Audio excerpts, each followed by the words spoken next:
नमस्कार, आप देख रहे हैं फेस न्यूज और मैं हूं आपके साथ अनुष्का।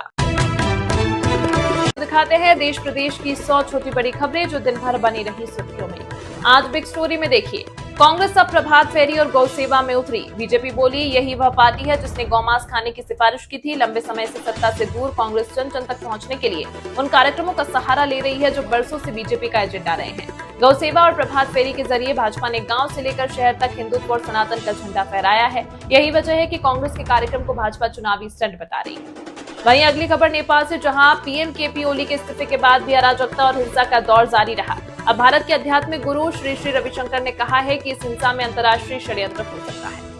बात करें उड़ीसा की, जहां पुरी में चोर ने पुलिस से बचने के लिए तालाब में लगाई छलांग। घंटों तक चला नाटक, सामने आया वीडियो।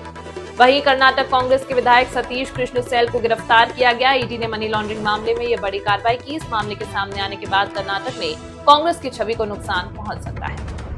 अगली खबर की ओर, chief justice of India B R. Gavai ने पड़ोसी मुल्कों के हालात का जिक्र किया और उन्होंने कहा कि हमें अपने संविधान पर गर्व है। उन्होंने नेपाल का जिक्र करते हुए कहा, देखिए कि हमारे पड़ोसी देशों में क्या हो रहा है।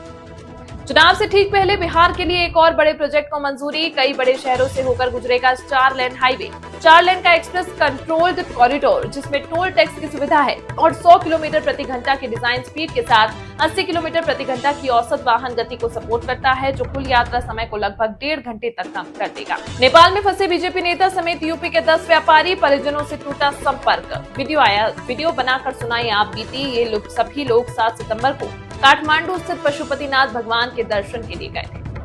वहीं अगली खबर, राहुल गांधी रायबरेली दौरे पर है। ऐसे में बीजेपी कार्यकर्ताओं ने इनका विरोध किया है और राज्य मंत्री गिरीश प्रताप सिंह ने लखनऊ प्रयागराज नेशनल हाईवे पर समर्थकों के साथ धरना दिया और पीएम मोदी की मां के अपमान का मुद्दा उठाया। दिल्ली पुलिस ने बड़े जासूसी मॉड्यूल का पर्दाफाश किया। आरोपी गिरफ्तार, पाकिस्तान से ऑपरेट हो रहे थे 11 भारतीय से। दिल्ली पुलिस के एएसआई राकेश कुमार को 15,000 रुपए की रिश्वत लेते समय विजिलेंस यूनिट ने रंगे हाथों पकड़ा। विजिलेंस टीम को देखकर उसने पैसे हवा में उछाल दिए, जिससे 5,000 रुपए भीड़ ने लूट लिए। आरोपी झूठे केस में फंसाने की धमकी देकर रिश्वत मांग रहा था। बात करें अगली खबर की, आम आदमी पार्टी के नेता सौरभ भारद्वाज ने भाजपा पर दुर्गा पूजा आयोजकों को प्रधानमंत्री की तस्वीर देवी दुर्गा की प्रतिमा के पास लगाने का निर्देश देने का आरोप लगाया। उन्होंने इसे आस्था का राजनीतिकरण बताया और कहा है कि यह पहले कभी नहीं हुआ है। एमपी में आईटी ने 8,000 की नौकरी करने वाले शख्स को भेजा 46 करोड़ रुपए का नोटिस। डर के मारे छोड़ दी नौकरी। भिंड के कुक रविंद्र सिंह को 46 करोड़ का नोटिस मिला। यह नोटिस इनकम टैक्स विभाग की तरफ से दिया गया है। पीड़ित का दावा है कि वह 8 से 10,000 रुपए महीना कमाता है। उसके साथ फर्जीवाड़ा हुआ है। वहीं अगली खबर आ रही है राजस्थान के झुंझुनू जिले से, जहां गोड़ा गोरजी क्षेत्र की कनिका ढाड़ी में मिली युवती की हत्या। मुंह में घास ठूसी, चुन्नी से गला घोटा। घर से 150 मीटर दूर खेतों में मिली युवती की लाश, मचा बवाल। बात करें महाराष्ट्र की, जहां सोलापुर बार्शी तहसील में लावड़ी डांसर के चक्कर में एक युवक की जान चली गई है। युवक की लाश कार में मिली। युवक के सिर में गोली लगी हुई है। युवकों ने एक विशाल अजगर को मार डाला, फिर उसके पेट को चीरकर उसमें फंसी हुई बकरी को भी बाहर निकाला। इसका वीडियो सामने आया है जो कि काफी डरावना है।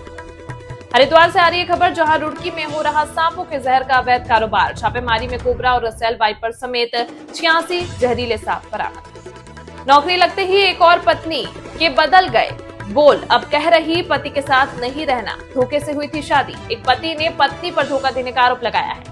आरोपी की पत्नी के दिल्ली पुलिस में कांस्टेबल बनते ही इसने पति को छोड़ दिया। इस न्यूज के प्रायोजक है सर्वोकॉन, रखे सब कंट्रोल में। FMS इंफ्राटेक, रियल एस्टेट का भरोसेमंद साथी। Servo step for strong tomorrow और अयाज परफ्यूम्स।